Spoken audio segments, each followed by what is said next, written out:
Scriptology. Bonjour à toutes et à tous, bienvenue dans Scriptologie, le podcast mensuel sur l'écriture de scénarios. On va disséquer, on va discuter, on va triturer un script de fiction et on va le faire avec son auteur. On va vraiment rentrer dans le où, quoi, quand, comment. On va pas parler ici de comment réussir dans le scénario, mais bien de comment les écrire, ou au moins comment nos auteurs invités s'y sont attaqués, les petits ingrédients qu'ils ont mis dans la soupe, les choix qu'ils ont dû faire, les darlings qu'ils ont dû tuer, tout ça. Et alors à chaque épisode, on aura l'invité et son œuvre. Attention, bien sûr, il y aura des spoilers. Donc on vous dira à la fin de chaque épisode l'œuvre dont on parlera la fois d'après pour que vous ayez le temps de la regarder, de la lire, bref, de vous mettre à jour, un peu comme dans le fonctionnement d'un ciné-club. Moi, je m'appelle Raphaël Cohen et je suis scénariste émergente, donc j'apprends encore ce beau métier et je suis accompagnée de la scénariste accomplie Lise Barenbaum, co-hôte et première invitée de ce podcast. Bonjour Lise. Bonjour Raphaël. Alors, Lise, tu travailles entre autres au séquencier de Demain nous appartient, la quotidienne phare de TF1, ce qui n'est pas une mince affaire. Pour rappel, DNA, comme on l'appelle, c'est 2100 épisodes de 27 minutes à l'heure où on enregistre ce podcast, une quarantaine de personnages à l'écran, avec des rotations, bien sûr, des personnages qui entrent et qui sortent en permanence. C'est donc 437 personnages actuels et anciens en tout, et une très longue liste de contraintes imposées par TF1. Donc, tu vas nous raconter tout ça, mais surtout, tu vas nous parler d'un épisode en particulier pour qu'on l'étudie et qu'on comprenne bien, voilà, comment ça marche. Voilà, c'est vraiment l'idée, c'est que on va partir du macro, on va arriver au micro, micro, micro. On va partir d'une grande idée d'arche et on va, plonger dans un épisode, on va même analyser une séquence en particulier, pour essayer de montrer, bah, oui, comment on construit une quotidienne, sachant que c'est pas du tout un fonctionnement, c'est pas le plus mainstream dans, l'industrie des séries. Ouais, c'est quand même très, très particulier, l'écriture de quotidienne et tu vas nous expliquer tout ça. Eh ben, ça a l'air trop bien, j'ai trop hâte de commencer, c'est parti. Scriptology. Scriptology. C'est parti, c'est maintenant. Alors, avant de mettre les mains dans le cambouis, déjà, est-ce que tu peux nous rappeler brièvement, pour ceux qui ne savent pas, ce que c'est qu'une room d'auteur? Combien vous êtes sur une quotidienne comme DNA? Et un peu l'organisation de tout ça? Et bon, pour rappel quand même, une quotidienne, c'est ce qui se fait de plus gros en termes d'organisation en France, je crois. Ouais, c'est sûrement, sûrement. Alors il y a plusieurs déjà, il y a plusieurs quotidiennes en France. Donc il y a plein de rooms d'auteurs en France, enfin quelques-unes déjà. Qu'est-ce que c'est une room? Alors nous on dit atelier, on reste francophone. Ah, c'est très chic! Ouais, ici chic, voilà. Donc nous, dans notre atelier, en fait, on est il y a des sous-groupes. C'est-à-dire qu'on va dire qu'il y a le groupe des auteurs qui est basé, à Paris, pour Demain nous appartient, puisque la série, elle se passe à 7, donc elle se f tourne à 7. Tout est fait à 7 en fait, tournage, montage, post-prod. Il y a que l'écriture qui est à Paris et l'écriture, en fait, il y a 3 ateliers, qui correspondent en fait aux étapes d'écriture d'un épisode. Il y a l'atelier arche, qui est le plus, surplombant, on va dire, qui crée les grandes intrigues. Ensuite, il y a l'atelier séquencier. Moi, je fais partie de cet atelier-là. C'est l'atelier qui va, utiliser les grandes histoires créées par ceux des arches, les séquencer, c'est-à-dire les couper en scènes et qui va créer d'autres intrigues, parallèles dans les épisodes qu'on appelle nous les intrigues B, parce qu'on appelle l'intrigue A l'arche de l'épisode. Et enfin, il y a l'équipe des dialoguistes qui, eux, récupèrent les séquenciers. Les séquenciers, c'est, chaque épisode, coupé en scène décrite le plus précisément possible et eux, après, ils dialoguent ça, bien évidemment, à chaque étape. Quand on récupère le travail de celui d'avant, il y a un énorme travail de création aussi, de redécoupage, d'ajout, de modification, donc tout le monde fait un travail créatif, même si on s'inspire souvent, même si on se base plutôt sur le travail de celui d'avant. Et tu me demandais l'organisation de moi je peux parler de ma room, c'est-à-dire la room séquencier qui est un peu la room la plus collaborative en fait. au sein des 3 groupes. Nous, toutes les semaines, on est 6 auteurs, plus un directeur d'atelier et au-dessus, un directeur de collection. Donc le directeur de collection, c'est l'échelon le plus haut, c'est vraiment lui qui supervise tout, qui relie tout, qui donne son avis sur tout, mais lui, il donne aussi son avis sur les arches et sur les dialogues. Et moi, dans mon atelier, j'ai ma directrice d'atelier, elle qui supervise, bah, les séquenciers. Elle distribue les intrigues, aux 6 auteurs, qui travaillent la semaine en question. Ah, aux 6 auteurs, j'ai cru que tu avais dit les 6 auteurs. Je me suis dit: «Je connais pas ce métier». Oui, c'est des oui, oui, les 6 auteurs, c'est un truc qui existe. Ceux qui découpent les séquences, je me suis dit: «Oh là là, j'ai eu un gros bug dans ma tête». Oui, les 6 auteurs. 6 auteurs, voilà. Donc ils sont les 6, ils sont divisés en binômes et il y a un binôme qui s'occupe de l'intrigue A, l'intrigue principale, de l'épisode et les 2 autres binômes s'occupent des intrigues B. Voilà. OK, donc c'est énorme. Ah oui, c'est énorme. Et vous ne tournez pas, c'est-à-dire que chacun est dans son atelier et bon, toi, tu nous as dit que tu es au séquencier et bon, il y a pas tellement de porosité, entre les auteurs? Alors, il y a une porosité qui est admise, c'est entre, l'atelier arche et l'atelier séquencier. Les dialoguistes, c'est complètement un autre atelier, c'est une autre équipe d'auteurs, c'est nos frères, hein, on va dire ça comme ça, mais on les croise pratiquement jamais et nous, on n'intervient pas du tout dans leur travail. Par contre, les arches, alors là, c'est carrément, là, c'est la même famille que nous. Déjà, les 2 codirecteurs des arches, c'est des anciens de l'atelier séquencier. Donc c'est des gens qui connaissent très bien, mon métier à moi et heureusement parce que sinon, on pourrait pas communiquer. Et eux, en fait, ces 2 personnes-là, elles travaillent toujours avec une ou 2 personnes de l'atelier séquencier et ça tourne. C'est-à-dire que nous, on est toute l'année à l'atelier séquencier et puis, quelques semaines par an, on est détaché avec eux et voilà, on collabore avec eux, ce qui est très important parce que nous, comme ça, on peut aussi expliquer, à nos copains du séquencier, ce qui se passe aux arches. Enfin, et on est dans les mêmes bureaux, donc on se croise, on se parle, on communique et le liant de tout ça, c'est quand même le directeur de collection qui lui, est énormément impliqué dans les brainstorms avec les gens des arches et aussi très impliqué, dans l'atelier séquencier. D'accord, donc même si vous êtes organisés en petits groupes, on peut dire que quand même vous bossez tous ensemble, de manière générale, quoi? Oui, le process, il est vraiment organisé pour qu'on soit le plus ensemble possible, qu'on relise les copies, on va dire, des autres plusieurs fois. C'est vraiment le summum du travail collaboratif, la quotidienne. Et alors attends, je fais une petite aparté par rapport à notre, ce qu'on a prévu. Est-ce Comment ça se passe? Est-ce que tu t'entends bien avec tout le monde? Est-ce qu'il y en a qui sont relous? Est-ce que, comment on fait pour, bah, bien s'entendre quand on est autant d'auteurs? Alors ça, c'est hyper intéressant comme question parce que, ça compte énormément. Donc nous, sans vraiment en toute sincérité, à Demain nous appartient, on est une équipe qui s'entend très bien. On est une équipe, je dirais même, exceptionnelle. Moi, j'ai jamais connu un degré pareil de, je sais pas comment dire, d'entente, ouais, d'entraide, dans une équipe. Donc bon, il y a des comment dire? Il y a des traits de caractère à avoir, pour travailler dans une quotidienne et pour que ça roule, il faut pas avoir un ego surdimensionné. C'est-à-dire que on n'est pas là à arriver avec notre style d'auteur et à vouloir imposer notre truc. Parce qu'en fait, il faut se fondre dans le style de la quotidienne. Il faut apprendre le style de notre quotidienne et réussir à le reproduire.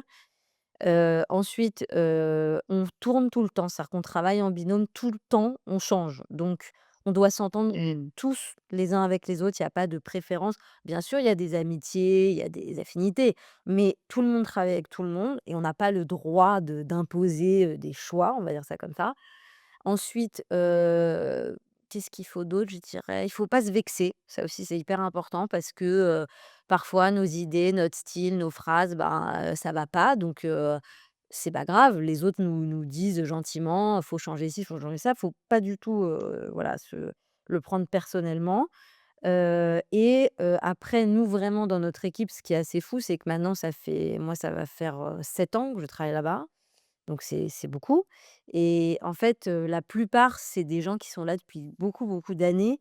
Donc on a vraiment, on n'est pas que des collègues, on est des amis et on a vécu beaucoup de choses tous ensemble. On a vécu déjà dans l'histoire de la série beaucoup de choses, parce qu'il y a eu des hauts, des bas, des changements, des plein de choses. Mais dans nos vies personnelles aussi, il y a eu plein de choses. Les gens, se sont mariés, ont divorcé, ont eu des bébés, ont eu des décès et tout ça, tout le monde le sait sur tout le monde et comme notre travail, c'est quand même de la matière humaine et qu'on raconte beaucoup notre vie, déformée dans la série, ben, on sait beaucoup de choses les uns sur les autres. Donc ça crée aussi des liens, très forts. Voilà. Ah ouais, donc et tu dirais que carrément, c'est comment dire? Si quelqu'un, arrive pour bosser et quand, la personnalité ne passe pas, même si c'est un bon auteur, il va sûrement pas faire long feu, du coup? Oui, oui, franchement, c'est pas une question vraiment de personnalité parce que l'équipe est composée de personnalités très, très différentes et ça, je pense que les directeurs, d'ateliers de collection, ils y tiennent. Il y a vraiment des gens de tous âges, de tous horizons, des parcours de vie, d'études très, très différents. Il y a des gens qui sont comédiens, il y a des gens, qui ont fait des grandes écoles, il y a des gens qui sortent d'écoles de scénario. Enfin, c'est hyper divers. En revanche, si effectivement on n'arrive pas à se fondre dans le mindset et aussi qu'on n'a pas une très grande volonté de travail, parce que la quotidienne, c'est très exigeant et ça s'arrête jamais. Donc voilà, faut accepter qu'on est lancé dans un truc à toute allure et c'est comme ça. Bah, en fait, très rapidement, ça se voit et on n'a pas le luxe, il y a un temps de formation accepté. On est avec des chefs qui sont très compréhensifs et qui acceptent qu'on voilà, qu'on arrive et qu'on doit apprendre. Mais si au bout d'un certain temps, la mayonnaise prend pas, bah, oui, oui, effectivement. Mais en général, les gens qui s'en vont, c'est des gens qui eux-mêmes ne kiffent pas trop et n'auraient pas trop eu envie de rester parce que c'est quand même un exercice très particulier. Je vois, bah, merci pour toutes ces précisions. Pardon, c'était une, grosse tangente, mais voilà, j'aime bien, connaître un petit peu les coulisses. Alors, maintenant qu'on a, je pense, bien compris l'organisation, est-ce que tu peux nous expliquer, bah, ce que ça veut dire, des arches, des intrigues, tous ces mots-là que ceux qui nous écoutent, ne connaissent peut-être pas? Ouais, alors en fait, pour écrire une quotidienne, on est obligé de développer une sorte de méthode, de process industriel parce que c'est une machine qui est tellement énorme qu'il faut, comme dans une usine, c'est un travail à la chaîne en fait. Il faut, comment dire? Il faut, séparer le travail, diviser le travail en tâches parce qu'une personne ne peut pas tout faire. Donc, comment ça se passe? Donc nous, on est diffusés toute l'année, sauf quand il y a une coupe du monde, un truc comme ça. 5 épisodes par semaine du lundi au vendredi. C'est des épisodes de 25 minutes, je vais dire en gros.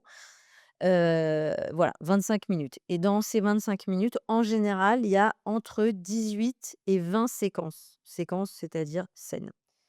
Une fois qu'on a dit ça, nous, on divise encore l'épisode. Dans l'épisode, il y a 3 intrigues. L'intrigue A, qui est 50 de l'épisode, c'est-à-dire en général 9 à 10 séquences. Une intrigue B et une intrigue C. Ça, c'est des intrigues parallèles qui vont être d'un autre genre en général et elles prennent 4 à 5 séquences chacune et tout ça, ça nous fait l'épisode en entier. Quand tu dis intrigue, on peut parler d'histoire quoi, de fil narratif? Oui, exactement, exactement. Une intrigue, c'est une histoire. Et donc, dans un épisode, il y a une A, une B et une C. OK. Et la A, en général et vraiment à 90 du temps, c'est une intrigue polar où, il y a une enquête.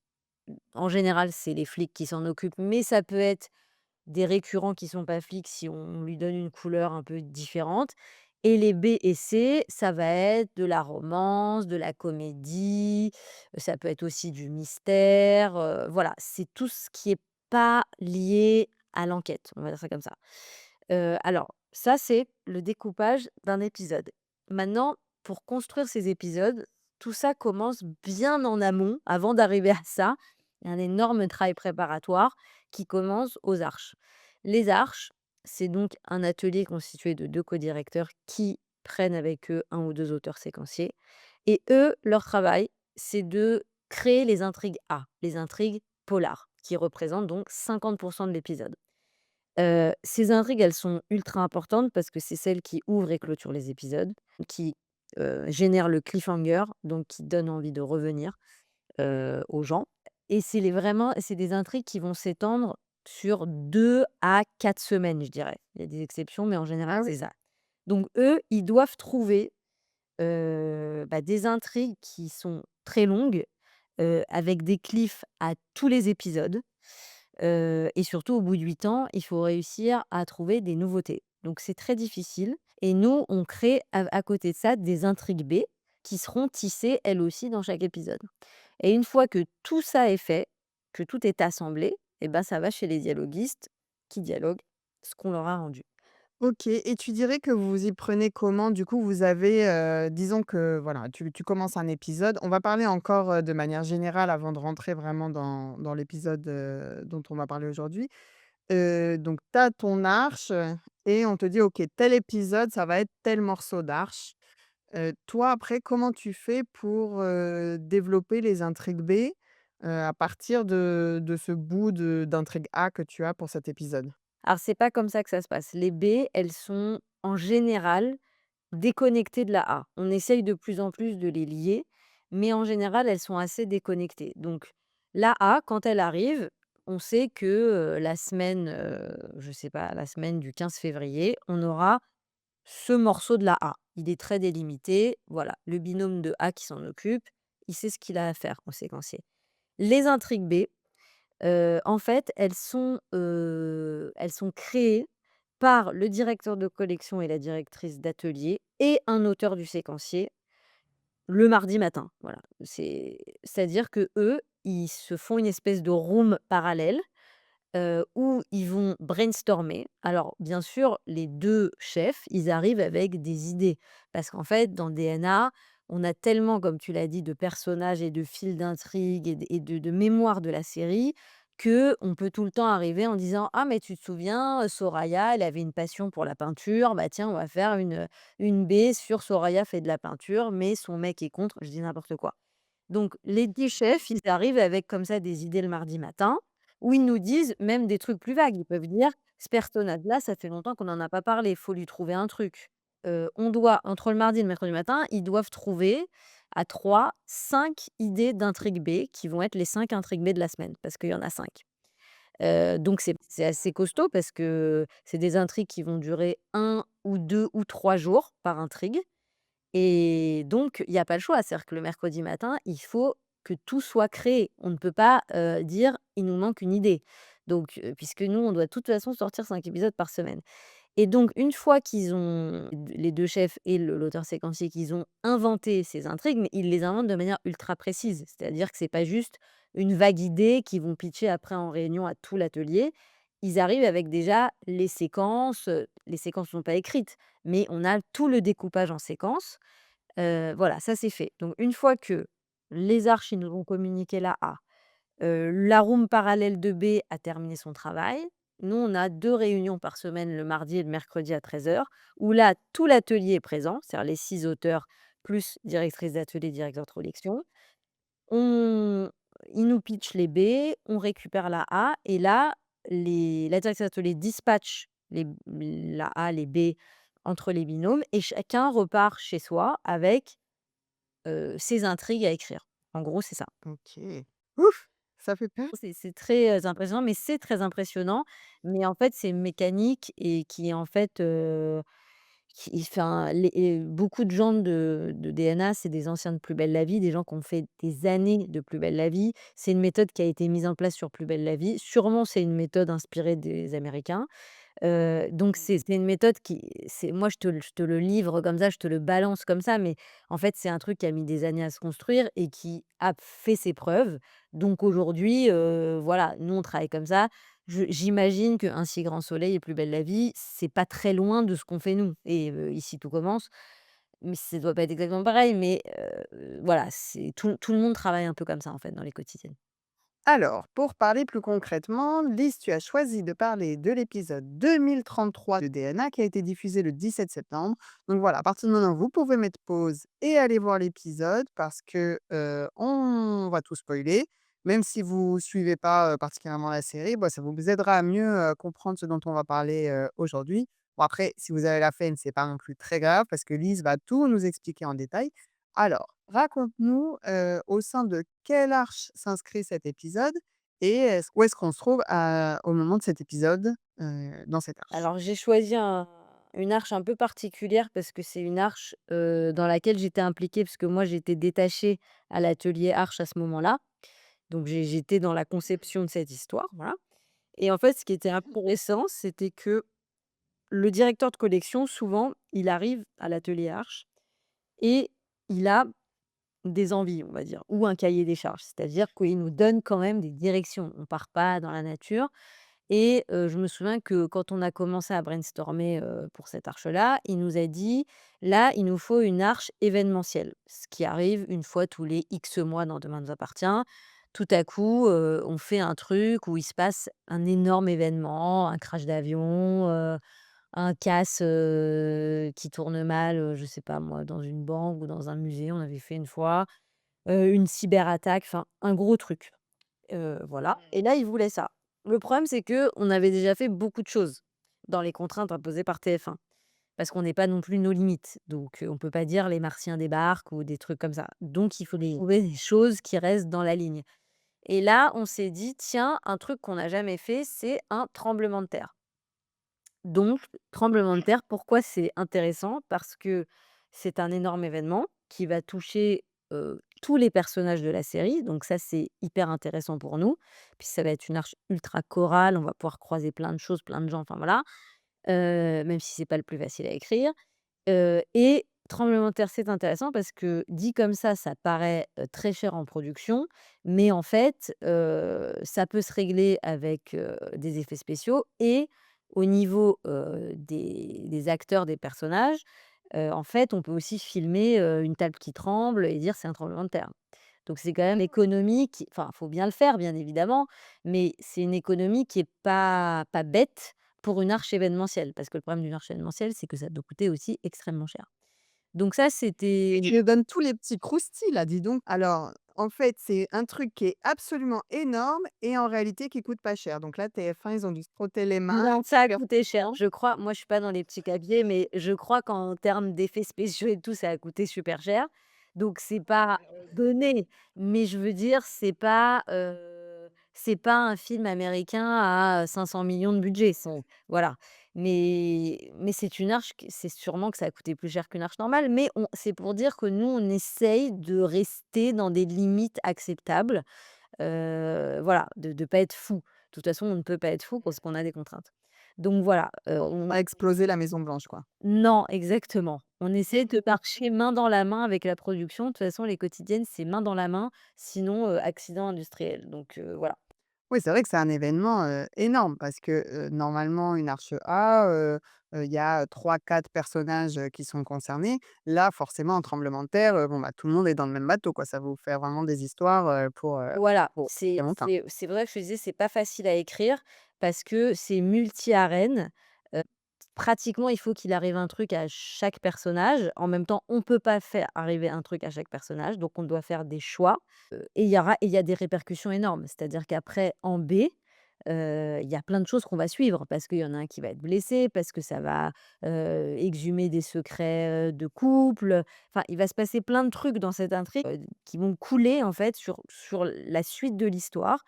Autre particularité de cette arche, c'est que, comme c'est un tremblement de terre, on a décidé de faire que les 2 premiers épisodes de l'arche ne soient que de la A. Pour faire 2 épisodes, complètement, stand-alone comme disent les Américains, où on est que sur le tremblement de terre. Il y a pas de B en fait, il y a que ça et on n'est pas du tout en temps réel, c'est-à-dire je crois que les 2 premiers épisodes c'était, 1 journée, un truc comme ça. Alors que normalement dans Demain nous Mmh. appartient, c'est 1 journée par épisode. Voilà. Alors raconte-nous, qu'est-ce qui se passe dans cette, intrigue A de l'épisode 2033? En fait, juste pour replacer, l'arche, c'est il y a un tremblement de terre à 7. Mmh. Donc, et il y a plein de personnages qui sont bloqués dans des immeubles, dans des voitures, dans des parkings. Ça, c'est le côté tremblement de terre. Ouais. Sauf que on ne peut pas faire durer une arche A, avec juste cet événement-là, c'est pas possible. Donc il fallait qu'on trouve difficulté supplémentaire de cette arche. Il fallait qu'on trouve à partir de cet événement exceptionnel, un fil, d'histoire qui puisse durer beaucoup de jours ensuite. Mmh. Donc ce qu'on a fait, c'est que pendant le tremblement de terre, il y a un de nos personnages principaux récurrents qui s'appelle Roxane, qui est une flic scientifique qui, au début, elle disparaît, on la retrouve pas tout de suite, on finit par la retrouver et quand on la retrouve, elle est hospitalisée et là, on apprend que non seulement elle est totalement dans les vapes, et même dans le coma parce qu'elle a pris des pierres, des gravats, des machins, mais surtout, elle a été poignardée pendant le tremblement de terre. Ah et donc on rebascule dans le polar, quoi. Exactement, puisque c'est une A. Donc et donc toute l'histoire, ça devient qui a poignardé Roxane et pourquoi? Sachant que ce personnage reste, dans le coma, pratiquement jusqu'à la fin de l'arche, ce qui nous arrange d'un point de vue dramaturgique parce qu'elle peut pas nous dire qui l'a poignardé. En même temps, c'est un personnage qu'on adore, donc les gens sont très mal devant leur télé parce qu'ils se disent: «Est-ce que Roxane va mourir?» et ils ont envie de punir, tout le monde a envie de punir et de trouver qui a fait ça. Donc là où on en est à l'épisode 2033, c'est que, il y a eu une fausse piste qui a été, évacuée par les flics et là, on est un peu dans la panade pour les flics parce que Roxane est dans le coma, on ne sait pas. Le meurtrier, enfin le mec qui a failli la tuer, il court toujours, donc est-ce qu'il peut s'en reprendre à elle? Bon, enfin, c'est la cata et sa compagne donc, Sarah, dans l'épisode, Qui est flic elle aussi, hein. qui est flic elle aussi. J'ajoute un truc dans cette intrigue, c'est qu'il y a une suspicion, d'adultère. C'est-à-dire que, à un moment, le flic remonte, à un personnage récurrent qui s'appelle Laurie, et cette Laurie, elle dit, «Moi, j'ai eu une liaison avec Roxane». Mais Roxane, elle peut pas Mmh. pas répondre puisqu'elle est dans le coma. Et là, Sarah, sa compagne, bah, là, évidemment, terrible, dilemme, très fort parce qu'en même temps, elle découvre un adultère, en même temps, sa femme est dans le coma, enfin bon, mais Sarah, ne croit pas à l'adultère de Roxane. Voilà. Parce que dans le soap, il y a beaucoup de bons sentiments. Donc on ne peut pas croire que nos réfurents, ils font des trucs, que la morale réprouve. Donc quand l'épisode commence, Sarah, elle est au chevet de Roxane, sa femme qui est dans le coma et elle lui dit: je ne crois pas, que tu m'as trompée, je vais retrouver qui t'a fait ça» et là, et bah, Roxane, qui bougeait pas depuis, 10 jours, elle serre la main de Sarah. Mmh. Dans le soap, dès qu'il y a un moment d'émotion comme ça sert aux personnages. Les personnages, ils s'en servent comme d'un moteur. Donc Sarah, elle ressort de l'hôpital en Mmh. disant: «Je sais que ma femme m'a pas trompée, elle m'a fait un signe, c'est sûr», voilà et ça justifie que Sarah, même s'il y a un adultère, pratiquement certain, bah, elle s'arrête quand même pas d'aimer sa femme et de chercher qui a voulu lui faire du mal. Mmh. Donc ensuite, Sarah dit: «Je pense que Laurie, la maîtresse présumée, elle ment et il faut que je la fasse parler». Donc Sarah va voir Laurie, elle la menace un peu et la Laurie, elle veut rien dire du tout, donc on n'arrive pas à avancer, on est encore bloqué.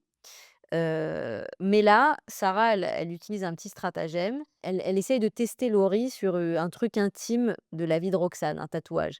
Laurie répond à côté, donc Sarah comprend que Laurie n'est pas la maîtresse de Roxane, qu'il y a pas eu d'histoire entre elles. Donc Sarah, elle est sûre qu'il y a un truc que cette Laurie ne veut pas dire. Or, Sarah a trouvé dans l'ordinateur portable de Roxane, quelque temps avant, un dossier secret. Ils ouvrent le dossier et dans ce dossier, il y a des photos de Laurie avec des commentaires insultants venant de plusieurs hommes. Donc là, Sarah, elle comprend pas, elle se dit: «Mais pourquoi ma femme Roxane, elle a tout un dossier sur cette fille? C'est pas possible, c'est bizarre». Bon, sauf que cette Laurie, elle veut toujours pas parler. Or, Laurie, c'est une ex de Bart. Donc, Bart, il va voir Laurie, mais elle refuse d'en dire plus. Elle dit juste: «Si je parle pas, c'est justement pour protéger Roxane». OK, encore du mystère, du mystère. C'est vrai que vous arrivez vraiment très, très bien à faire, je trouve, c'est toujours de nous embarquer sur des fausses pistes et en même temps, tout le truc donc voilà, on pense que Laurie est la maîtresse. Après, finalement, on se rend compte que c'est pas la maîtresse, mais il y a quand même quelque chose de mystérieux, de caché, on sent que la réponse est pas loin, mais on n'y est pas encore, quoi. Vous faites toujours un petit peu courir pour avoir, les réponses. OK et bah, ça, comment vous faites pour construire tous ces rebondissements à la chaîne? À savoir que, voilà, le truc de l'ordinateur, ça, on le savait déjà depuis l'épisode d'avant, donc c'est un truc que vous avez installé, en amont de voilà, qu'elle essayait d'ouvrir, le dossier, elle y arrivait pas non plus, donc il y a plein d'obstacles sur la route et à chaque fois qu'il y en a un qui s'ouvre, on tombe sur un autre obstacle. C'est ça. Bah, c'est pour ça que les haies, elles durent longtemps et il faut qu'elles durent longtemps sans être, ennuyeuses. Ouais. C'est qu'on fait un truc aussi que les Américains, ils appellent milker, comme, traire le lait d'une vache, quoi. On essaie vraiment de milker les intrigues, mais jusqu'au bout. Donc c'est sûr que Laurie, on va aller la voir et elle va refuser, refuser, refuser de répondre, mais il faut toujours trouver des motifs, enfin, il faut pas que les scènes se ressemblent. Donc elle refuse 3 fois, mais il faut à chaque fois que ça soit, voilà, une fois c'est Sarah qui la menace dans la rue, la fois d'après c'est Bart qui est son ex qui essaye de l'amadouer. Mmh. Bon, mais et en même temps, à chaque fois, on monte une marche. Donc Oui, elle donne des détails quand même. À chaque fois, on a une info en plus. ça, les scènes doivent pas être vides. La première fois que Laurie refuse face à Sarah, bah, on apprend quand même que Laurie et Roxane n'avaient pas de liaison, ce qu'on ne savait pas. Mmh. Et la deuxième scène où elle refuse face à Bart, là, elle nous dit: «Je ne parle pas, mais si je ne parle pas, c'est pour protéger Roxane». Donc on Oui, comprend bien il y a un qu'entre projet. Roxane et Laurie, il y a un truc énorme qu'elle veut pas nous dire. Mais donc on veut savoir ce que c'est d'autant plus. Et alors et l'épisode sur ce fil, A se termine sur, Sarah qui va, au Spoon, qui est le resto géré par Bart et qui lui dit, enfin Bart lui dit: «Voilà, Laurie apparemment elle veut pas parler pour protéger Roxane» et Sarah dit: «Bon, bah, il faut qu'on trouve, il faut qu'on trouve». Elle s'absente, elle laisse son téléphone sur le bar et là, il y a un autre personnage qui s'appelle Florent, qui est un mec, qui est apparu au moment du tremblement de terre que Bart a sauvé qui prend quand il entend parler de Laurie comme ça il entend Sarah et Bart parler de Laurie et que Sarah se lève et laisse son téléphone, il prend le téléphone de Sarah et il cherche un truc dedans, mais on ne sait pas quoi et c'est ça le cliff. Donc on comprend qu'il y a un autre méchant, dans l'histoire qui est ce mec Florent, qui jusque-là était présenté comme un petit gars sympa, un peu un personnage de B qui était là, qui filait un coup de main à Bart. En fait non, le mec est lié à toute cette histoire. J'ajoute que enfin non, voilà, ça c'est pour la hâte, de cet épisode, voilà. C'est déjà costaud.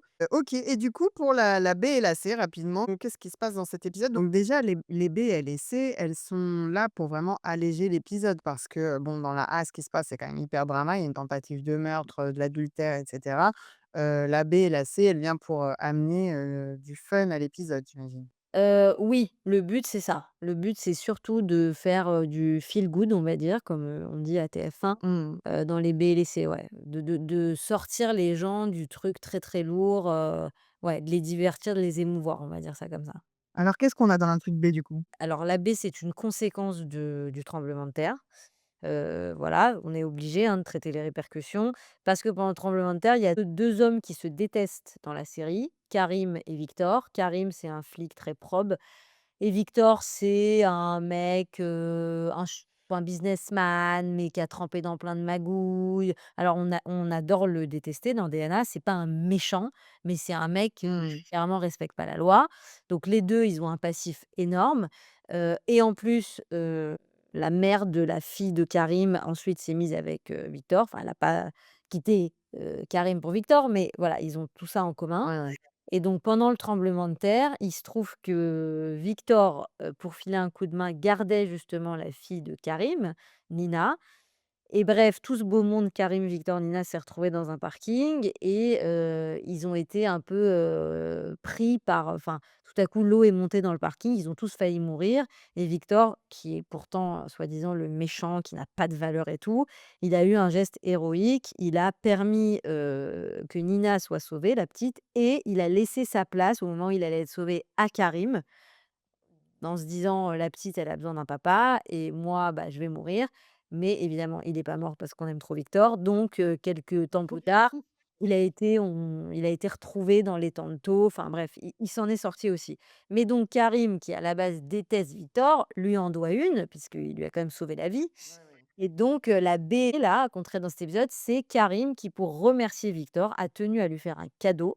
Alors c'est savoureux parce que pour les gens qui suivent la série depuis longtemps, c'est vraiment 2 hommes qui se détestent. Donc tout à coup, on a Karim qui fait un petit baquet cadeau, qui va offrir son cadeau à Victor, Ouais, on va en parler. donc ça, c'est cette première intrigue-là, et la deuxième, là, c'est une intrigue qui a rien à voir avec le tremblement de terre. Ça nous permet de sortir progressivement aussi de cette histoire-là.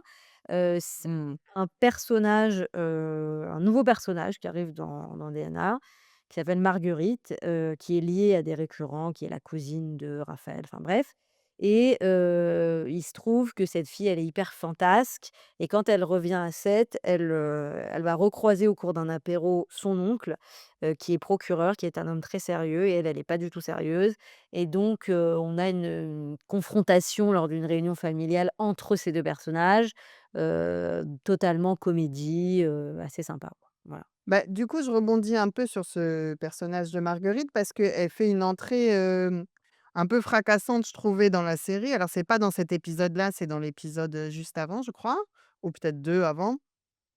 Et bon, on peut pas la louper, quoi. Elle est hyper extravertie, elle fait une blague à ses élèves en se faisant passer pour, une nouvelle élève, alors que clairement elle est plus âgée qu'eux, mais bon, elle arrive à noyer le poisson et finalement c'est la prof remplaçante et cetera. Alors moi, j'aimerais bien savoir comment ça se crée ça, un nouveau personnage qui arrive? Comment vous décidez qui il est par rapport au personnage de la série? Et son âge, son occupation, sa personnalité, tout ça, comment vous naviguez ça? Alors en fait, là, il se trouve que l'actrice qui incarne, Marguerite, c'est Lola Dubini, donc c'est une célébrité, et Mmh. donc je pense qu'elle, on lui a plutôt créé un personnage sur mesure pour elle, ou quelque chose qui pourrait lui aller. Mais en général, c'est plutôt, on déjà entre nous, on se donne des idées parfois pendant les réunions. On dit: «Ah moi j'ai vu ça dans une série», ou «J'ai pensé à ça», ou «Il m'est arrivé ça», et on lance des idées de perso, et ça reste un peu dans le groupe comme ça infuse jusqu'à ce qu'on se dise: «Ouais, tiens, bonne idée». Ou alors le directeur de collection ou la directrice d'atelier arrive et nous dit: «Ouais», eux, ils arrivent carrément avec une idée, ils nous disent, ou ils en ont parlé entre eux: «On va faire une proviseure qui a 40 ans, qui fume des clopes, qui se tape un mec plus jeune qu'elle». Enfin, voilà, ils ont une idée parce qu'ils ont une idée. Ça peut aussi arriver qu'on crée quelqu'un pour relancer un récurrent, un amoureux, Mmh. une cousine, quelqu'un qui arrive, voilà, pour aider, qui va prendre de l'ampleur. Et là, bah, en fait, franchement, je sais plus trop comment ça s'est passé, mais de toute façon, ce qu'on nous avait dit nous, ils nous avaient pitché, personnage de la famille de Raphaël, très, très fantasque, prof de physique-chimie, et comédie à fond, et totalement hors norme. Donc c'était ça le brief, et après Mmh. Et comme tu l'as dit, donc elle est la nièce du procureur, Sébastien, et donc avec sa fille, ils travaillent tous les 2 au palais de justice. Lui, il est en couple avec, Marianne qui est le médecin, elle dirige l'hôpital. Donc ça vous fait aussi un lien, et elle donc, Marguerite, elle travaille au lycée, donc ça fait vraiment un lien entre toutes les arènes, enfin pas toutes, mais presque les arènes de la série. Donc ça aussi, j'imagine que c'est hyper, bah, volontaire quoi, que oui, oui. Ouais, ouais, ça c'est vraiment décidé, bah, déjà parce que, comment dire? On doit se servir de nos décors, ouais. donc qui sont vraiment beaux et tout, donc c'est important. Ensuite, je pense qu'il y a une volonté de, je dirais pas représenter la société française, c'est peut-être un peu grandiloquent, mais quand même, de montrer, beaucoup de facettes des gens quoi, des professions des gens, et autour de nous, il y a des profs, il y a des flics, il y a voilà, il y a tout ça, donc on utilise ça, et aussi ce qui est sympa, c'est que quand on installe des personnages qui ont comme ça des professions dans nos décors, on peut croiser. Donc c'est très sympa parce Mmh. qu'après, Marguerite après, elle sort avec un infirmier, donc on va la voir débarquer à l'hôpital avec son caractère, complètement dingue. Ça va créer des situations dingues à l'hôpital. Donc oui, nous, ça nous sert énormément. C'est oui. On essaye toujours de que les enfin, très souvent que les récurrents, ils soient dans nos décors, quoi. Ouais, et donc et que ça se croise en permanence, que voilà, les personnages sont pas isolés dans leur, arène propre, c'est vraiment, Oui, et d'ailleurs, ouais, ouais, très étroit. justement, d'ailleurs, on a créé il y a un nouveau décor qui a été créé il y a quelques mois, qui est vraiment très récent, c'est les halles. Donc là, on a créé un décor où c'est une sorte de marché couvert, on va dire ça comme ça, où il y a différents stands, stand, italien, stand, huîtres, stand, café torréfacteur, machin et en fait, ça nous a permis beaucoup de choses. Il y a des récurrents qui ont ouvert des stands dans ces halles, donc on se sert comme ça des anciens personnages. Il y a des personnages qui se sont reconvertis. Je pense à Christelle Moreno qui est un personnage très populaire. Elle, elle est assistante sociale, à l'hôpital et à mi-temps, elle se met à devenir fleuriste. Donc voilà. Ça nous fait aussi créer de nouveaux personnages. Donc il y a des nouveaux qui par exemple, la fille qui gère le stand tapas, bah, elle, c'est un nouveau personnage. Donc c'est vraiment un décor qui est typiquement, créé pour, connecter des personnages, des anciens, des nouveaux, des gens de passage et comme ils se croisent tout le temps tous, là-dedans, on peut faire tout ce qu'on veut. C'est le terrain de jeu total. Il peut y avoir de la baie, de la A, des meurtres, et donc voilà. Puis c'est un beau décor, on le rentabilise, enfin, c'est merveilleux. Bah, d'ailleurs, même dans cet épisode, ça fait partie aussi de l'intrigue B entre Karim et Victor puisque, Victor vient demander à Karim, de lui rendre un service par rapport à cette halle et cetera. Donc c'est sans fin ce que vous pouvez tirer comme fil à partir d'un nouveau décor, quoi. Ouais, exactement, exactement. C'est vrai, il lui demande c'est ça la fin de l'intrigue B, c'est qu'il lui demande, que en fait, Karim offre son cadeau à Victor et Victor lui dit: «Il y a pas de problème» et Karim lui dit: «Si vous avez besoin d'un service un jour, n'hésitez pas» et Victor le prend au mot et en fin d'épisode, il lui dit: «Écoutez, moi, je veux un stand aux Halles, mais il en reste qu'un. Je sais que la lutte est dure pour l'obtenir. Comme vous connaissez le chef des Halles, c'est un ancien flic, est-ce que vous pourriez un peu me pistonner?» et Karim lui dit: «Oui». Voilà. Et d'ailleurs ça, on n'en a pas fini avec cette histoire-ci? Comment ça parce qu'on a l'impression que, je sais pas, que ça va mal tourner ou Pour les 2 hommes? bah, je sais pas, cette histoire qui va le pistonner pour avoir une, Non, alors en fait, on l'a assez vite, déballonné. Il y a une suite en fait le lendemain, dans l'épisode 2034. C'est qu'en fait, donc au début, Karim dit oui à Victor, mais il y a il y a déjà un autre récurrent, qui est Alex. Alex, c'est le personnage historique, c'est le mari de Chloé. Chloé, c'est Ingrid Chauvin et Alex, c'est Alex Brasseur, le comédien. Eux, c'est vraiment les 2 grandes stars de la série et en fait, lui, Alex gère un masso-ostréicole et Karim, qui est son ancien beau-frère, apprend qu'Alex est dans les starting blocks pour ce stand depuis très longtemps et donc il peut pas, en fait, Victor lui a menti. Victor lui a pas dit qu'il y avait déjà Alex, voilà, dans le dossier et donc Karim va voir Victor et lui dit: «Bah, vous m'avez fait un truc à l'envers, puis moi je peux pas me mettre contre mon beau-frère», bon voilà et donc finalement ce truc s'arrête assez vite entre Karim et Victor parce qu'on voulait pas aller de toute façon trop dans une histoire de magouille, de pot de vin, il y a pas ça dans DNA. mmh. Voilà, ça nous sert juste ça nous a servi à faire croire, aux gens qu'on allait rapprocher ces 2 personnages, de manière, totalement organique. C'est normal que l'un remercie l'autre, pour en fait finalement dire: «Mais ils restent ce qu'ils sont». C'est-à-dire que Victor, il continue à magouiller, Karim, il continue à être un flic hyper honnête et tout, donc en fait, c'est pas possible. L'amitié, elle va pas se faire entre les 2. Voilà. Et ça, c'est important, tu dirais que les personnages restent qui ils sont? Parce que on a tendance à parler justement de la transformation du personnage principal, de ce qui va leur arriver comme problème qui va faire qu'ils vont changer et cetera. Là, sur une quotidienne, on a besoin que les personnages, ils restent eux-mêmes, tout le temps où on les voit, quoi. Ben, moi, oui, j'ai cette impression, c'est-à-dire qu'on leur fait faire des variations. Mais finalement, on les garde tels qu'ils sont parce que je pense que pour les gens, c'est important. Ils ont des repères, c'est qu'on va pas tout à coup, transformer Victor Brunet en ange gardien, c'est bizarre, voilà. En revanche, on essaye de pas en faire des archétypes, trop, clichés. Par exemple, ce personnage de Victor, moi j'adore ce personnage parce que On l'a senti. non, vraiment, j'aime beaucoup ce personnage parce que c'est «le méchant» entre guillemets, mais c'est pas un méchant, c'est plutôt un opposant, on va dire. Mais, ce qui est très intéressant, c'est que au début de la série, il a toujours d'ailleurs, même maintenant, il a un fils qui est autiste Asperger. Alors son fils Timothée depuis est parti, le comédien, enfin bon, dans l'histoire en tout cas, le Timothée, il est à l'étranger donc, voilà. Donc ce qui est intéressant chez Victor, c'est qu'à la fois, il fait des sales coups, bon voilà, tout le monde, il est vraiment, voilà. Mais il a une vie à la maison, difficile avec son ado, et ils se comprennent pas. Je Victor, c'est un peu le mâle alpha, voilà, machin, un peu à l'ancienne, et en même temps, il adore son fils et il fait tout pour son fils.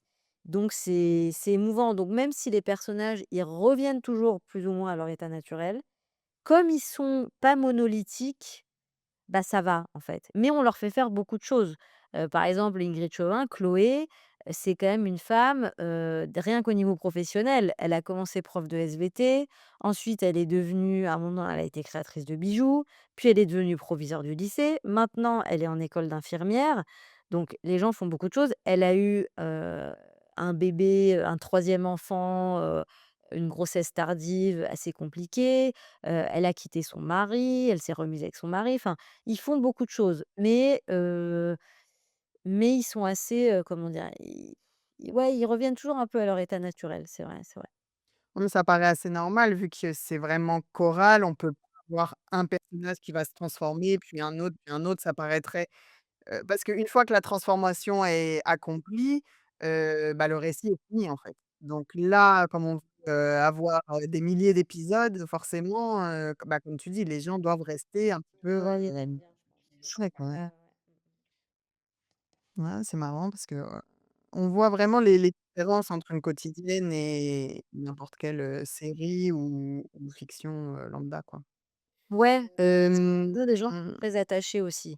Il y a un truc de comme ils comptent tous les jours dans leur télé les mêmes personnages, c'est presque des gens qui sont c'est des gens qui sont dans leur quotidien. Une quotidienne, ça porte bien son nom. Donc on n'a pas envie de voir Ingrid Chauvin, tout à coup, abandonner ses enfants, en fait, on n'a pas envie. Donc voilà. alors en parlant de ça, il y a un petit peu de gossip qui s'est, glissé dans l'intrigue A, et qui parle pas tout à fait de Roxane et de la personne qui l'a poignardée et cetera, et donc ça m'a fait rigoler. Il y a une espèce de carré amoureux entre Victoire, Marine, Fred, Samuel, donc ils travaillent tous à l'hôpital. Non, peut-être pas Fred? Oui, Fred, il est beau. Ouais, Fred, il est prof et donc ils se sont échangés les couples et on parle un petit peu de ça Oui, aussi. oui, oui, oui, en fait, ça, c'est un vrai truc de feuilletonnant. Parce qu'en fait, dans la quotidienne, il y a des choses qui se passent tous les jours, il y a beaucoup de choses bouclées ou il y a des intrigues A qui se terminent, des B très rapides aussi, mais il y a une mémoire aussi et ça, les gens aiment bien parce que souvent, c'est des gens qui suivent depuis longtemps. Donc en fait, là, on avait installé bien avant le tremblement de terre le fait que, Victoire, elle est médecin à l'hôpital, elle a été en couple avec un mec qui s'appelle Samuel, qui est médecin aussi à l'hôpital. Ils se sont quittés avec pertes et fracas et là, au moment du tremblement de terre, depuis pas si longtemps, Fred, le premier amour de Victoire, est revenu à Sète. Il était avec une fille qui s'appelle Marine, mais évidemment, l'attraction envers Victoire était trop forte, donc Fred a quitté Marine, Fred s'est mis avec Victoire, mais pour corser tout ça, Marine est elle aussi médecin. Donc tout le monde se borne à l'hôpital et se déteste. Et en fait, les 2 filles, bah, évidemment, Victoire, elle a un peu piqué son mec, bon, à Marine, donc à l'hôpital, il y avait du rififi, comme on dit, mais là, on en a un point où elle s'est pour de calmer et surtout, ce qui complique encore plus, c'est que Marine, et bien, elle s'est mise avec Samuel, qui est l'ex de Victoire. Donc tous ces gens, voilà, c'est les poupées, qui se interchangeables des couples d'une quotidienne et en fait, effectivement, là, dans la A, au-delà de l'histoire Roxane, Sarah, Laurie, Bart, hein, il y a un moment, il y a un aparté, il y a une séquence un peu d'aparté où Victoire, elle a trouvé une lettre, dans les affaires de Samuel qu'elle croit être une espèce de déclaration d'amour pour elle et elle est très gênée de ça. Elle ne sait pas quoi faire, elle ne sait pas si elle doit confronter Samuel ou pas. Donc elle en parle et elle a trouvé cette lettre, enfin cette lettre a été trouvée à la faveur du tremblement de terre. Donc là encore, une conséquence du tremblement de terre et on a les scènes où Victoire, elle en parle avec sa meilleure pote Soraya: «Qu'est-ce que je dois faire? Est-ce que j'en parle? Est-ce que j'en parle pas?» Ah oui, on se demande est-ce qu'ils vont remettre le couvert ou pas? Victoire, elle dit qu'elle est pas intéressée, mais quand même elle en parle, beaucoup de cette lettre et puis elle est gênée, par rapport à Marine, tout ça, donc on c'est vraiment on a l'impression de parler des gossips de nos collègues. C'est L'ex, pour, C'est purement du marivaudage, quoi. C'est genre vraiment comme, bon, on va pas se comparer à Marivaux, mais c'est, des jeunes gens, qui se trompent et se détrompent Et et c'est un des ah c'est ingrédients qui nous tient en haleine aussi parce que comme tu disais, ces gens qui deviennent un peu, nos amis, bon, c'est un grand mot, mais voilà, ils font partie de notre quotidien quand on suit la série et forcément, ces petits gossips, ça tient en haleine, on a envie de savoir, quoi. ouais. Comme, on le fait avec nos amis. Oui, surtout que le couple, oui, oui, c'est vrai, le couple Samuel-Victoire, ça avait été un couple ultra emblématique. Les gens, ils avaient adoré ce couple, qui était très glamour et tout. On les a séparés et donc c'est vrai que quand on remet Aïe, aïe, aïe. dans la machine en disant aux gens: «Ah, peut-être que ça serait peut-être possible». Oui, les gens, c'est exactement, c'est comme quand nous, on a un couple d'amis ou des gens qu'on connaît qui sont remis, qui sont pas remis. On a envie de savoir, est-ce que c'est possible? Est-ce que machin? Donc oui, oui, voilà, tout à fait. Alors j'aimerais passer un peu à autre chose et de rentrer vraiment dans une scène en particulier, si tu veux bien. Parce que moi, ça m'a frappé quand alors tu m'as envoyé le séquencier, donc je l'ai lu et après j'ai vu l'épisode qui a été diffusé et on voit que quand même il y a d'assez grosses différences. Bon, alors l'histoire, le fil, évidemment, c'est toujours le même, mais les dialoguistes, ils font quand même un très, très gros boulot. Tu le disais tout à l'heure que chacun repasse un peu derrière, celui d'avant et remodèle, voilà, avec sa créativité à lui. Ouais, Et je trouve que là, ils ont fait un travail assez incroyable pour les remettre à sa place et aussi resserrer la séquence. Donc c'est au tout, tout, tout début, la séquence B1. Donc c'est, la deuxième séquence de l'épisode, mais c'est la première fois qu'on va, voir l'intrigue B, donc entre Karim et Victor. Tu en parlais tout à l'heure, Karim, il emballe le cadeau pour Victor, donc on ne sait pas, pour qui il emballe ce cadeau et il y a Georges qui le surprend. Alors, je vais essayer de lire la séquence que tu m'as envoyée, mais je vais essayer de faire un peu rapide parce que, c'est un petit peu long et après on écoutera, l'extrait de la séquence pour voir la différence un petit peu. OK. Alors, Karim finit d'emballer un papier cadeau au motif enfantin. Il galère à faire un beau paquet. Georges arrive et lui demande comment il se sent. Karim dit que ça va. Il est content de reprendre le boulot. Georges bloque alors sur l'emballage du papier cadeau que fait Karim, froissé et grossièrement scotché. Georges plaisante, soit Karim a de graves séquelles, soit il n'est vraiment pas dégourdi en travaux manuels. Ravi d'en avoir fini avec le paquet, Karim lui répond que ce qui compte dans le cadeau, c'est pas l'emballage, c'est ce qu'il y a dedans. Georges demande: «C'est pour qui ce paquet tout mignon? Est-ce que c'est pour Nina?» Karim, bon, il botte en touche et donc Georges, il insiste. Si Karim refuse de lui dire pour qui c'est qu'il y a un dos. Est-ce que c'est pour une meuf? Est-ce que Karim a une nouvelle target? Donc on reprend, les petits gossips. Ça fait sourire, Karim qui change volontairement de sujet, et que Georges lui dise plutôt comment s'est passée l'installation de Bastien. Georges répond ravi que c'est le bonheur, mais que cette ruse pour esquiver la réponse ne prendra pas. Donc c'est pour une meuf, son prénom, son âge. Karim se marre et dit à Georges que ce n'est pas pour une meuf, mais il ne dira rien. Donc on ne sait toujours pas pour qui est le cadeau. Je rappelle que c'est le tout début de l'épisode, donc ça un autre truc qui va nous tenir un petit peu en haleine. On ne sait pas encore, pour qui ça va être. Et donc ça fait une petite séquence, sur le ton humoristique entre Georges et Karim. Alors, je vous ai découpé la séquence, de ce qui a été diffusé sur TF1 pour qu'on puisse, en direct, comparer les 2 si tu veux bien Lise. Alors, on écoute, l'épisode final. Oh, fais chier, ça me saoule. Tu vois, c'est l'anniversaire de Nina? Non. Ok. Attends. Excuse-moi, pardon. Stop, arrête. Si c'est pas pour Nina, ça veut dire que c'est pour une meuf? Non plus. Hmm. T'es tombé du lit ou quoi? Tu dis ça parce que j'ai une sale gueule. Ouais. Là, en fait, Mélodie avait peur que je réveille Bastien, du coup, je suis parti de la maison sans prendre de café. Ah ouais, c'est vrai. Comment ça se passe avec lui? Pour l'instant, nickel. Il est super, ce gamin. Même si je t'avoue que ça rajoute un peu de charge mentale. Hein. Bah, ça se voit. Oh, que c'est mal fait. Tu veux pas que je t'aide? Tu veux pas aller te faire un café plutôt? Franchement, là, tu me stresses à me regarder comme ça. Ça va? Ouais, mais à une condition, c'est que tu me dises qui c'est.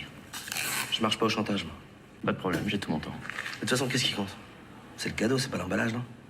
Ouais, on va dire ça. Voilà. Oh, non, mais c'est pas beau du tout, hein. Voilà, c'était ça l'extrait, donc c'est quand même, beaucoup plus court et vraiment on sent bien le travail de lissage qui a été fait. Et ça m'a fait penser à quelque chose que tu m'as dit il y a longtemps, c'est qu'on doit entrer dans une scène au moment de la viande et pas de la salade. Je sais pas si c'était exactement les mots que tu as utilisés, Ouais. mais Dire que nous, on appelle ça dans le gras, voilà. On dit on Voilà. direct dans le gras. Mmh. C'est ouais, ouais. Et c'est, ouais, donc on rentre dans une scène vraiment le plus tard possible et on en sort le plus tôt possible et ça, c'est un truc qu'on voit vraiment dans DNA, c'est très, très prévalent.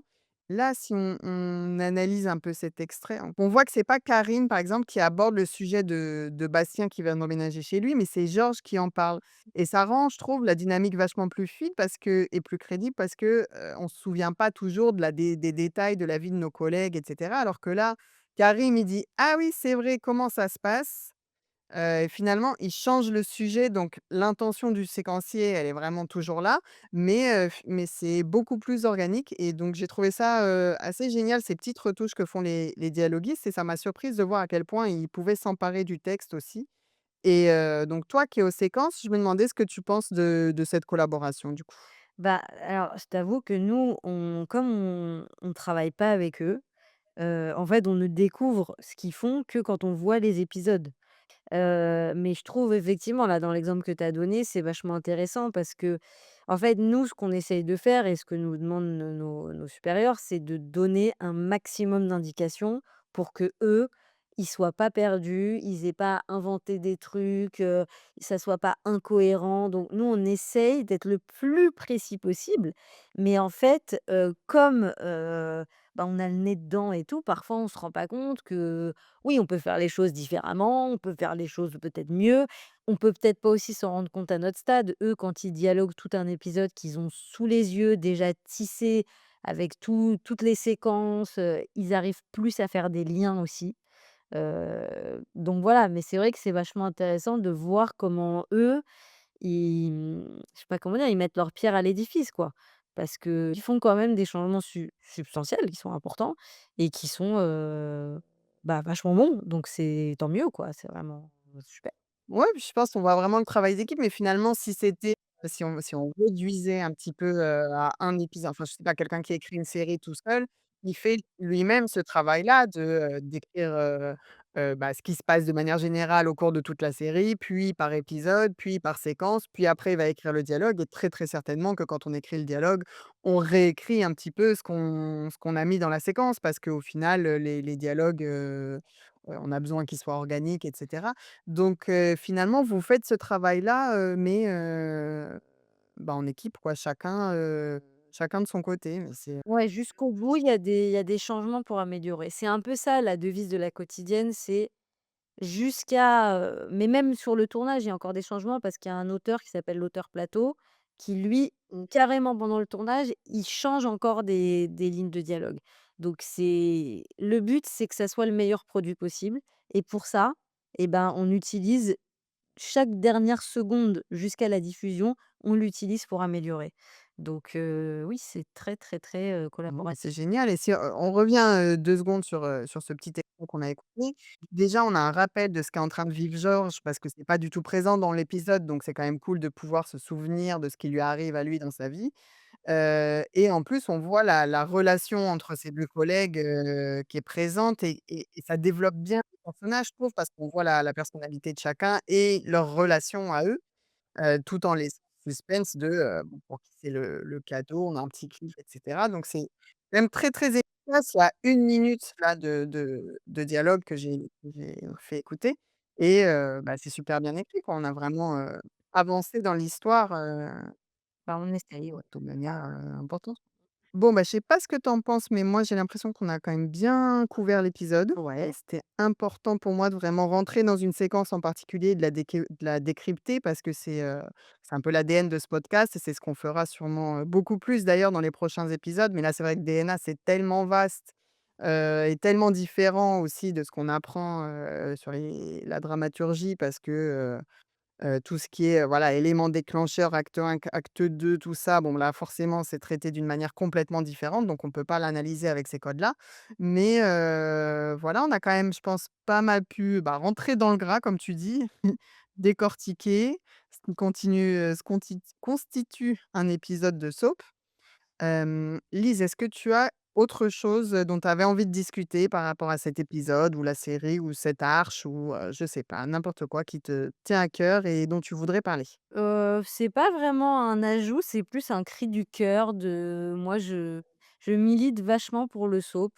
Je trouve que c'est un genre qui est parfois décrié, méprisé, et en fait, c'est vraiment un genre extraordinaire.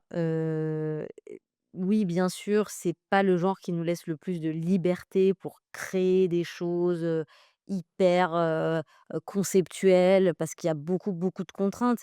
Mais c'est quand même pour un auteur, c'est exceptionnel de pouvoir, inventer, des choses qui sont tournées, montées et diffusées, quelques semaines après qu'il l'ait pensé. Ça, c'est quand même, très, très jouissif et en plus, ça, c'est un truc que, bah, les gens qui regardent ou même tout le monde ne sait pas, c'est que quand même, nous, on fait beaucoup d'efforts, tout en restant dans les contraintes, pour faire passer des messages, pour aborder des thèmes, qu'on n'a jamais vus à la télévision, pour qu'il y ait quand même un tout petit impact, même si on reste dans des épisodes de soap diffusés en accès sur TF1, donc on ne peut pas, faire tout ce qu'on veut. Mais, par exemple, DNA, c'est quand même la première série française où il y a eu un mariage entre 2 femmes. D'ailleurs, c'est Sarah et Oui, qui Roxane. sont là, pour le coup, dans l'Arche A, vraiment, c'est les personnages principaux là, sur, plusieurs semaines, ouais. Donc ça, c'est voilà et ça, je veux vraiment le dire parce que parfois on réduit le soap à un produit commercial et c'est un produit, mais c'est un produit, très créatif, moi je trouve. Donc pour un auteur, c'est vraiment, un genre, génial et qui nous apprend beaucoup et qui nous fait travailler dans une régularité, que moi je trouve, très, très formatrice, et très vivifiante. On va dire ça comme ça. Voilà. Bah, c'est sûr que bon, alors vous avez plein, plein, plein de contraintes, mais vous avez quand même beaucoup de liberté dans un sens parce que je veux dire, faire un tremblement de terre à 7, des morts qui reviennent à la vie, des coïncidences, dans tous les sens. Il y a quand même pas beaucoup de séries ou de films qui toléreraient ce degré de folie et pourtant là, ça marche quand même très, très bien. Moi, bon, j'ai quand même, vu quelques épisodes maintenant et je suis, complètement investie dans cette série. Écoute, tu m'as dit que tu avais envie un petit peu avec cet épisode de réhabiliter le soap. Alors j'ai une petite surprise pour toi, Ah ouais? parce que ça fait ça fait 7 ans que tu t'éclates sur DNA. Ouais. Alors je voulais, voilà, juste rappeler ce que c'est que, ce genre merveilleux que le soap en quelques chiffres, si tu veux bien. Ouais. Donc il faut savoir que dans le monde, le soap, c'est 100 à 150 nouveaux titres par an. Donc nouvelles séries qui se créent. Ouais. Voilà, en 2024, il y a eu 127 nouvelles séries de type, soap, qui sont sorties, donc c'est quand même incroyable. Je vous laisse calculer, combien de milliers il y a de séries de ce type, dans le monde, enfin qui existent. C'est juste hallucinant. Alors, combien de téléspectateurs à travers le monde? Bah, évidemment que ça se discute en dizaines de millions pour les grosses telenovelas du Brésil, Mexique, voilà les pays où c'est une vraie religion, avec des records jusqu'à 50 millions pour certains épisodes phares. Ouais. Aux US, les plus connus, on parle de 25 millions de personnes devant leur télé pour, par exemple, The Bold and the Beautiful. Donc ça, bien sûr, c'est un record, mais quand même, c'est assez incroyable. Après, j'ai laissé à ChatGPT le soin de faire le calcul et j'ai décidé de lui faire confiance, donc on va dire qu'il a raison. Il parle d'environ 5 000 scénaristes employés sur ces séries, Ouais. donc c'est plus que tous les scénaristes de France réunis, tu vois? Plus de 8 000 acteurs, hein. Ouais. Donc en tant que scénariste, bah, on dit merci les soaps quand même pour tous ces emplois Oui. et alors DNA dans tout ça? Ouais. DNA, c'est une moyenne à 2,29 millions de téléspectateurs sur l'année 2025, soit 15% de part de marché. Ouais. Donc, je sais pas vous, mais moi, ça me paraît quand même énorme, avec un pic à 4,15 millions en 2020 Ouais. sur un épisode. Alors voilà, moi je dis bravo et merci Lise et merci les quotidiennes. Ah bah, c'est les gens. Merci de nous regarder, mais ouais, c'est vrai que c'est impressionnant ces chiffres. C'est impressionnant parce que c'est ce que tu as dit aussi, c'est que ça nous en fait, ça donne beaucoup de travail, ça donne beaucoup de travail à notre profession et ça donne aussi, beaucoup de divertissement et de plaisir aux gens, parce que sinon ça marcherait pas autant. Donc c'est assez vertueux au final. Bah, moi je trouve en tout cas qu'on sent vraiment quand vous, vous écrivez Que vous vous foutez pas de la gueule des gens, quoi. Vous cherchez vraiment des intrigues qui vont prendre, qui vont, être intéressantes, Là, ça ouais, on se creuse bien la tête pour se renouveler. Ouais, ça c'est sûr. et ben, bravo pour tout ce travail. Si. Donc cet épisode est fini, on espère que ça vous a plu. N'hésitez pas à nous suivre et à parler de nous si c'est le cas. Scriptologie, le podcast est disponible sur toutes les plateformes où vous écoutez des trucs et aussi sur YouTube. Et bien sûr, sur tous les réseaux sociaux, Insta et LinkedIn, Scriptologie, le podcast, c'est ça le nom. Merci Lise pour ce premier épisode. J'ai adoré discuter avec toi ton travail, c'était vraiment passionnant. Merci à toi Raphaël et puis, bon, bah, là j'étais, invitée, mais la prochaine fois je serai avec toi pour, accueillir un autre invité donc, bah, j'ai hâte qu'on passe à un autre genre maintenant qu'on a vu, le soap. Oui, Lise, comme tu dis, la prochaine fois, tu seras à mes côtés pour interviewer, alors attention, tenez bien vos chaussettes, Clémence Madeleine Perdria, qui vient parler de son film La vie de château, Mon enfance à Versailles, un film d'animation absolument sublime. On a très très hâte de l'accueillir sur ce podcast et de discuter avec elle de ses petits tips d'écriture, voilà, comment elle aborde ses projets. Ce sera le mois prochain pour le deuxième épisode. Alors n'hésitez pas à aller le voir, pour rien vous faire, spoiler, surtout pour savoir de quoi on parle. C'est quand même, toujours plus agréable quand on écoute un podcast. Ciao à tous et n'oubliez pas Sortez couverts. non ça c'est pas notre, catchphrase, hein. Ah, restez vous-même, hein. Mais non, lis le script que je t'ai envoyé! Ah oui, c'est vrai. Alors, n'oubliez pas de lire entre les lignes, scriptologie, clap de fin, couper, fade out, F-I-N Ouais, ça point. c'est trop là, ça fait trop. Bah, j'ai tout mis. Bon, allez, bisous à tous et on se retrouve dans un mois. Ciao! Ciao. Scriptologie, lis pas sur l'écriture de scénario. Scriptologie, on discute avec un auteur. Oh, scriptologie, c'est la fin, mais on vous donne rendez-vous.